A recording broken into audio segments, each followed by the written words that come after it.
네, 안녕 못하세요? 네, 지금 안녕할 수가 없죠. 아무튼 날씨가 매우 추워졌습니다. 건강에 유의하시고 우리가 건강해야만 윤석열 독재와 윤석열 검찰 독재에 투쟁해서 이길 수가 있습니다. 우리가 과거에 박근혜 탄핵을 이뤄낼 때 그때 총조를 이겨낸 걸로 알고 있어요. 그렇죠? 우리가 전국에서 많은 분들이 광화문에 모여서 그 탄핵을 외친 결과로 결국 가서는 그 탄핵의 결과로 문재인 정권이 탄생했어요. 그 박근혜를 탄핵하는데 특별검사팀에 누가 앞장섰습니까?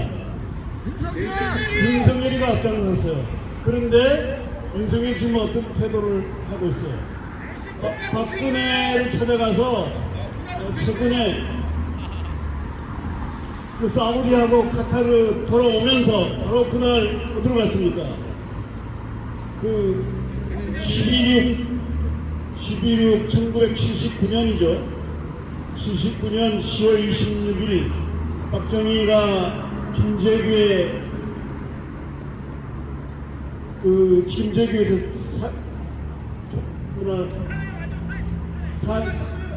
야수의 심정으로 유신의 심장을 쏟. 그래서 10월 26일 날이 그때 돌아오면서 바로 어디로 갔어요? 그 박근혜 자기 아버지 박정희의 추도식에 갔어요. 추도식에 가서 일을 한 걸로 알고 있어요. 윤석열이가 가야 할 곳은 박근혜가 아니라 12구 참사 유가족들에게 가야 되는 것입니다. 맞죠? 네. 그리고 지난번에 11월 6일 날 11월 6일이 아니네. 그래서 10월 30일로 기억합니다. 10월 30일 30일 분향소에서 세종로 시청 앞에서 12구 참사 일주기 추모 미사가 있었습니다. 그런데 바로 전날 10월 29일 당일날이죠. 윤석열은 어디로 갔습니까? 자꾸 세월호 나오네. 이태원 12구 이태원 참사 유족들이 초대를 해서 둘이 오셔가지고 함께 해달라고 초대를 했고, 그때 윤석열은 말하기를 정치적인 집회이기 때문에 갈 수 없다고 그랬어요. 핑계에 지나지 않습니다. 그래서 유족들이 장소를 빌리고 물색을 하기 위해서 정당의 야당의 협조를 받았어요. 그래서 정치적인 집회라고 했기 때문에 민주당과 다른 정의당 이런 데에서 다 물러났습니다. 그래서 유가족들이 오로지 주최를 해서 추모식을 했어요. 그런데 윤석열은 갔습니까? 안 갔습니까? 안 갔습니다. 어디로 갔어요? 영암교회요. 영암교회라고 하는 어렸을 때 자기가 다녔던 교회에 갔습니다. 거기에 교인이 있었습니까? 없었습니까? 교인이 없었어요. 기획 예배했습니다. 용산 대통령실 비서들과 장관들이 모인 데서 자기 셀프 추모식을 한 거예요. 그러면서 하는 얘기가 추모식을 하는데 장소가 상관이 없다 그랬어요. 상관이 있습니까? 없습니까? 있습니다. 이 추모식이니까 거기에 가서 국민들에게 또 희생자 가족들에게 심심한 애도를 표하고, 정말 내가 대통령으로서 제대로 잘 못했으니까 앞으로 잘 하겠다고 이렇게 얘기를 했어야 되는데 그런 말을 했습니까? 안 했습니까? 안 했습니다. 하지도 않았을 뿐더러 가지도 않았어요. 사람이 아니문이다. 사람입니까? 사람 아닙니까? 사람이 아니라 사람이면 누구나 인지상정으로 죽은 자에 대한 애도와 유가족들에 대한 애도와 그 사람들에 대한 무슨 슬픔을 표시해야 되는 그걸 하지 않았어요. 자, 이것은 하나의 사건이 아닙니다. 쭉 이어지는 모든 사건의 그 연장선상이 있는 거예요. 생명에 대한 존중이 없고 그런 것이 없기 때문에 결국 이 순간까지 온 것입니다. 후쿠시마 오염수 방류해서 국민들이 죽든 말든 상관하지 않고 기시다 일본 총리에게 한마디도 시행소리하지 않고 거기 가서 뭘 얻어먹고 왔죠? 돈가스, 오므라이스. 그러고 나서 국민들 그 일제 강제 징용자 그 희생자들에 대해서 한국 기업을 동원해서 변제를 하겠다고 그렇게 시작이 됐습니다. 그건 시작의 출발점이에요. 그리고 결국 가서는 일본 기시다와 아주 가깝게 됐어요. 여러분은 윤석열 대통령이 우리 한국의 대통령이라고 생각하십니까? 아닙니다. 어느 나라 대통령이에요? 일본 대통령. 일본 그래서 용산 그 대통령실은 일본 총독 출장실 같아요. 그렇죠? 국민들을 위한 마음은 전혀 없어요. 생명을 위한 마음은 전혀 없습니다. 생명을 돌보지 않고 생명을 무시하는 사람은 사람이라고 볼 수 없어요. 그러나 사람이 죽으면 그 죽음에 대해서 애도를 표하고 정말 그 생명에 대한 존중 사상을 가지고 있어야 되는데 생명을 무시하고 생명을 경시하고 지금까지 온 것입니다. 자, 그리고 어제죠. 어제 국회에서는 두 가지 법이 통과됐어요. 하나는 노란봉투법이고 흔히 노란봉투법인데 노란봉투법은 뭐냐 하면은 노동자에 대한 기업의 무분별한 손해배상 청구를 제한하는 내용을 담고 있는 법입니다. 우리가 여러분이 아는 것처럼 쌍용 자동차로 얼마나 많은 사람이 죽었습니까? 대한문에서 시민들이 거기서 수없이 많은 미사를 드렸는데 아마 제가 기억하기로 한 30명 이상 많은 노동자들이 자살해서 왜 자살했느냐? 그 자기들이 손해배상 청구를 해가지고 자기들이 도저히 갚을 수 없는 그런 그 압박감을 받고 해서 수많은 노동자들이 죽었습니다. 그것이 노란봉투법인데 왜냐하면 많은 사람들이 노란봉투에 돈을 넣어서 그 노동자들을 조금이나마 이렇게 도와주고자 하는 그 마음으로 봉투를 줬어요. 그래서 그걸 노란봉투법이라고 하는데 아무튼 노동조합 및 노동관계 조정법 개정안입니다. 그래서 이걸 흔히 말해서 노란봉투법이라고 부릅니다.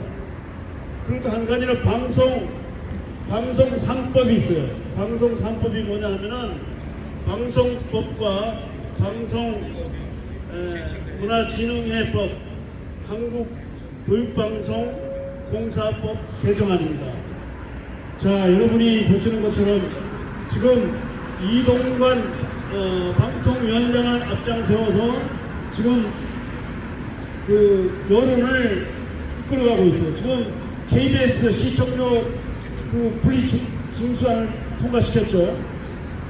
그리고 지금 KBS 사장 박민희가 국민일보 논설위원을 이렇게 해가지고 지금 KBS를 아주 압박하는 그런 지금 아직 취임하지는 않았지만은 그 KBS의 좋은 프로그램도 다 없애고 또 방송 진행자라든가 이런 사람 압력을 넣어서 뭐 주진우라든가 이런 사람 최강 이런 사람 있잖아요. 그 최경영 이런 다 쫓아내고 정말 대통령만을 위한 대통령은 그런 방송을 만들려고 시도하고 있어요. 그래서 이동관에 대한 탄핵안을 이제 민주당에서 의원총회에서 결의를 했습니다. 그 다음에 검사 두 검사가 있죠. 이준성 손준성 검사하고 이정석 두 검사가 있는데 이 손준성 검사는 우리가 아시죠? 고발 사주의 어떤 장본인이고 그런데 이 손준성 검사가 최근에 대구 고공으로 승진이 됐어요. 그다음 이정석 이 사람 또 수원지검으로 보내가지고 이재명을 잡으려고 지금 하고 있어요. 이 사람들이 여러 가지 정말 만행을 저질렀기 때문에 이 두 검사를 탄핵시켜야 되겠다 하는 그 법안을 발의하려고 했는데, 왜냐하면은 이 국민의힘이 야침 깨를 쓴 겁니다. 필리버스터를 하려고 그랬어요. 필리버스터를 해가지고 아마 24시간 내에 끝나면은 다시 회기가 또 연장 넘어가거든요.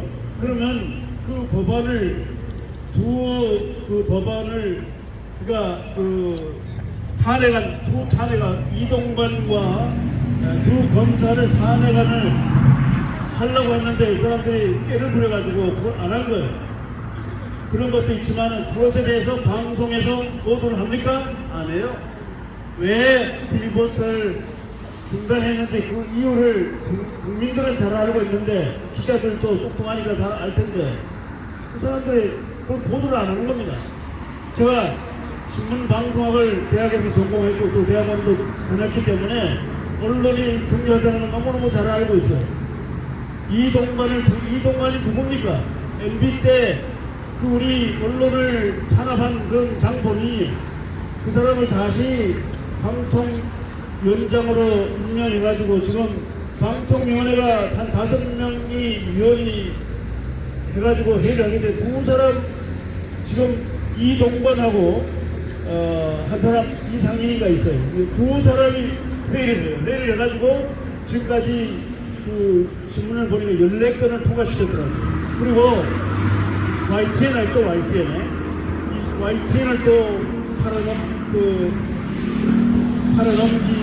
팔아넘겼고, 그 다음에 여러 가지 방송을 장악하기 위해서 지금 내년 4월달 선거에 앞서서 방송을 장악해서 이거를 하려고 지금 하고 있는 거예요. 이런 이동관이 탄핵에 마땅하지 않겠습니까? 맞습니다. 이동관을 손발을 묶어놔야 돼요.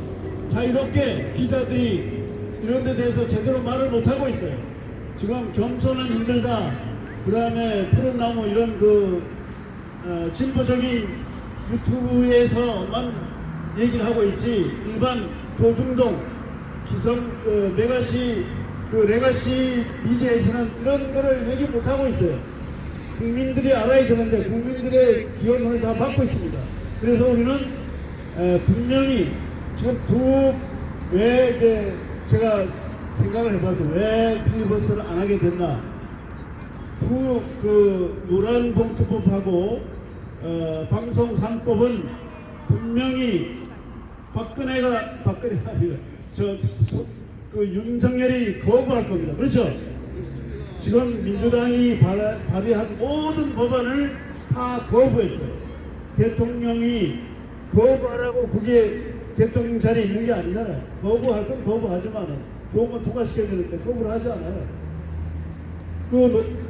노란봉투법 노동자의 권익을 위한 것입니다. 노동자들이 심한 압박으로 자살을 하고 경제적으로 힘들기 때문에 이것을 제한하기 위한 법, 노동자를 위한 법입니다. 방송은 국민을 위한, 국민의 눈과 귀를 언론을 위한 법이에요. 그래서 이 두 법을 또 통과시켰는데 윤석열이 분명히 거부할 겁니다. 그죠? 거부할 거고. 그래서 이동관을 살리기 위해서 또 검사들을 탄핵을 막기 위해서 이렇게 꼼수를 부립니다.